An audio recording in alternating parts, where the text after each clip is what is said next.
आज हम बात करेंगे पैट्रियार्की के बारे में। पैट्रियार्की या पितृसत्ता। पैट्रियार्की एक ऐसी सामाजिक व्यवस्था है, सोशल सिस्टम, जिसमें आदमियों को प्रमुख स्थान दिया जाता है। इसमें पुरुषों का डोमिनेशन होता है और उनका महिलाओं को सेकंड पोजीशन में रखा जाता है, घर में भी और समाज में भी। पैट्रियार्कल सोसाइटी में माना जाता है कि आदमियों महिलाओं से सुपीरियर होते हैं, इसलिए उन्हें ज़्यादा पावर मिलनी चाहिए।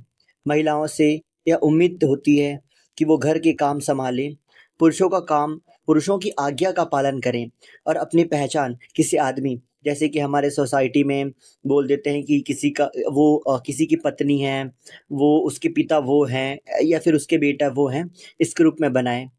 ये सिस्टम सिर्फ घर तक सीमित नहीं होता, बल्कि धार्मिक परंपराओं, कानूनों, संस्कृति एवं रीति रिवाजों में भी गहराई से जड़ पकड़ चुकी है।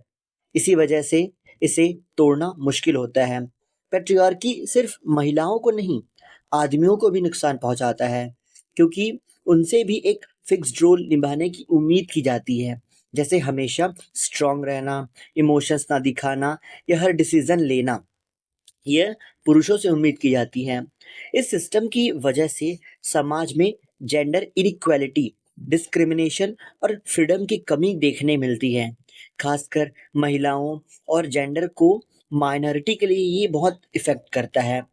इसलिए बीइंग अ टीचर, एक टीचर के रूप में हमें पैट्रियार्की को समझना बहुत ज़रूरी होता है, ताकि हम जेंडर इक्वालिटी, समानता पर आधारित समाज बनाने में अपना योगदान दे सकें। अभी कुछ पॉइंट्स में हम इसके मेजर कैरेक्टरिस्टिक्स को समझते हैं। First, male dominance. In a patriarchal society, man holds the major decision power. समाज में पुरुषों के पास डिसीजन लेने की पावर होती है, चाहे वो फैमिली का कोई डिसीजन हो, चाहे कोई पॉलिटिक्स का डिसीजन हो या किसी वर्क प्लेस का डिसीजन हो। एग्जाम्पल के लिए हम देखें कि घर के जो मुखिया होते हैं, मोस्टली वो आपके फादर होंगे या आपके ग्रैंडफादर, दादाजी होंगे। ओके। सेकंड पॉइंट देखते हैं, फीमेल सबऑर्डिनेशन, मतलब महिलाओं की अधीनता। ऐसे सोसाइटी में महिलाओं को लो स्टेटस दिया जाता है। उनकी आइडेंटिटी अक्सर उनके पिता, पति या बेटे से जोड़ दी जाती है। बोल देते हैं ना कि फला फला की पत्नी है, उसकी बेटी है, ऐसे कह के उनको बुलाया जाता है। थर्ड है जेंडर स्टीरियोटाइप्स, लिंग आधारित रूढ़िवादिता। पैट्रियार्की में लड़कों और लड़कियों की फिक्स्ड रोल डिसाइड कर दिए जाते हैं। फॉर एग्जांपल, लड़के स्ट्रांग होते हैं या फिर कहते हैं लड़कियां घर का काम संभालती है। ये कुछ स्टीरियोटाइप होते हैं, रूढ़िवादिता, जो समाज में चले आ रही है। फोर्थ पॉइंट है कंट्रोल ओवर वुमेन्स बॉडी। महिलाओं के कपड़ों से लेके शादी, माँ बनने तक सब चीज़ों में कंट्रोल रखा जाता है। For example, honour killing, dress restriction, early marriage, their education और बहुत सारी ऐसी चीज़ें होती हैं जिनमें कंट्रोल रखा जाता है, उनको फ्रीडम नहीं दी जाती। Fifth point, unequal property rights, या फिर कहें असमान संपत्ति का अधिकार। कई जगहों पर महिलाओं को जायदाद मीन्स प्रॉपर्टी में कम या कोई हिस्सा नहीं मिलता, या उनके नाम में प्रॉपर्टी नहीं होती।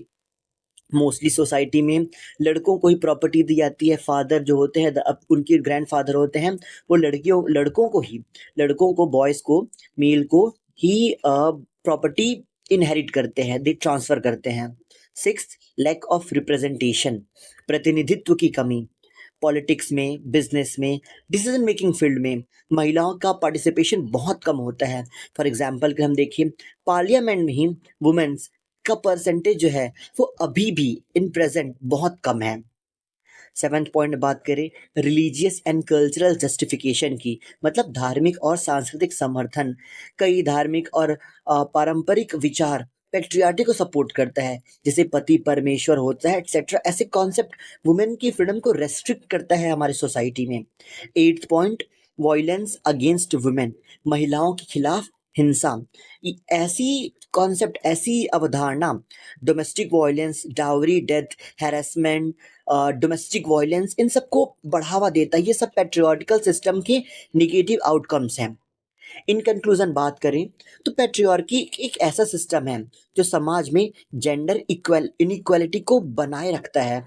इस सिस्टम में मेन को ज़्यादा पावर मिलती है और वुमेन को दबाया सप्रेस किया जाता है।